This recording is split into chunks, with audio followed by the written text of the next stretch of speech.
안녕하세요. 미스 케일입니다.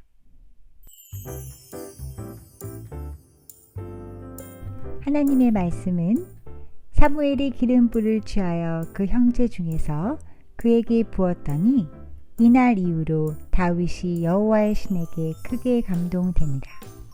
사무엘상 16장 13절 말씀. 이번 시간에는 왕으로 기름 부음을 받은 다윗 말씀을 주제로 하나님의 말씀을 함께 배워요. 사울은 이스라엘의 왕이었어요.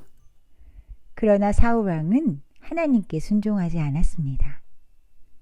사무엘은 사울이 좋은 왕이 아니라는 것을 알고 있었어요. 사울이 하나님께 불순종하는 것을 보고 사무엘은 슬퍼했어요. 하나님께서 사무엘에게 말씀하셨습니다. 너는 언제까지 사울 때문에 마음 아파할 것이냐? 나는 이미 사울을 버려 이스라엘 왕이 되지 못하게 하였다.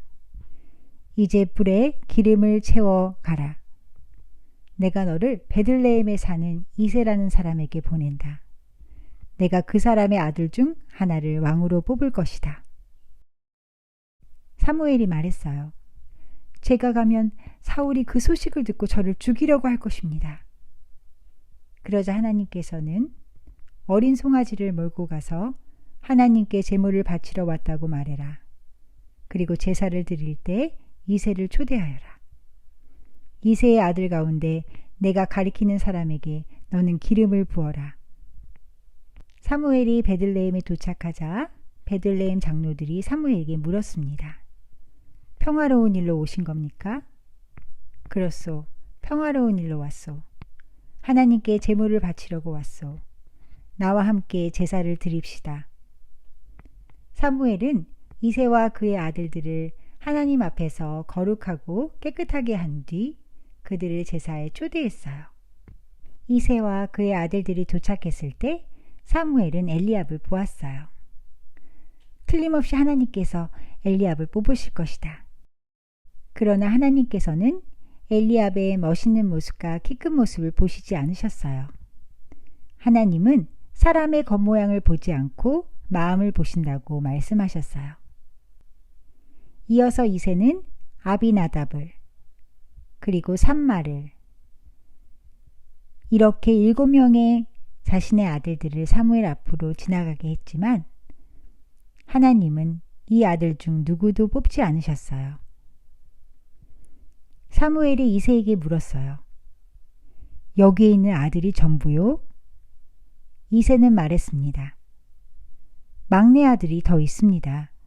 그 아이는 밖에서 양들을 돌보고 있습니다.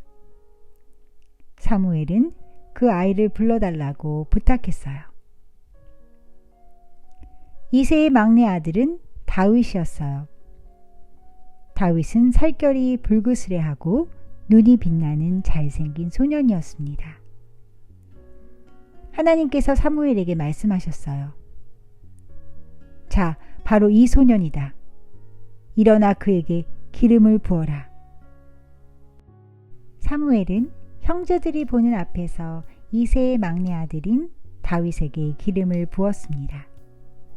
그날부터 하나님의 영이 큰 힘으로 다윗에게 들어갔어요. 하나님께서 보내신 나쁜 영이 사울을 괴롭혔어요. 신하들은 사울을 위해 수금을 타는 사람을 찾고 있었어요. 사울의 종 중 한 사람이 베들레헴의 이새에게 수금 타는 아들이 하나 있습니다. 그 사람은 수금을 잘 타고 용감하고 싸움도 잘하고 말도 잘하고 잘생겼어요. 게다가 하나님께서 그 사람과 함께하고 계십니다. 하고 말했어요. 사울은 다윗을 불러왔어요. 다윗은 사울에게 와서 사울을 섬기기 시작했습니다. 사울은 다윗을 매우 사랑했어요. 하나님이 보내신 나쁜 영이 사울에게 들어와 괴롭힐 때 다윗은 자기의 수금을 타곤 했습니다. 그러면 나쁜 영이 사울에게서 나갔으며 그때마다 사울은 기분이 좋아졌습니다. 다윗은 이새의 막내 아들이었어요. 다윗에게는 7명의 형제들이 있었습니다. 사무엘은 다윗에게 기름을 부었습니다. 다윗이 새 왕으로 뽑혔지만 아직 사울 왕을 대신할 때가 되지 않았습니다. 다윗은 사울 왕을 위해 수금을 연주했어요. 이스라엘 왕으로 기름 부음을 받은 다윗. 하나님은 다윗을 선택하셨어요. 오늘 말씀을 기억하며 행복한 하루 되세요. 안녕히 계세요, 친구들.